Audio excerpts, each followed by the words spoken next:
een van die skrifte wat baie belangrik is dit.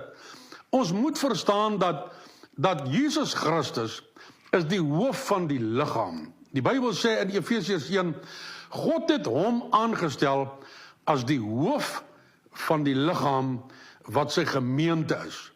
Dan sê hy, dit is die volheid van hom wat alles in almal vervul. En ons moet verstaan dat Jesus Christus is die hoof van die liggaam, en die liggaam van Jesus is God se meesterplan om te voorsien in al die behoeftes van al die mense. Al die behoeftes van al die mense word vervul in die liggaam van Jesus Christus. Wat 'n behoefte waar ook al kan ontstaan, of dit sielkundig is, en of dit fisies is, en of dit finansiëel is, die Here se plan om elke behoefte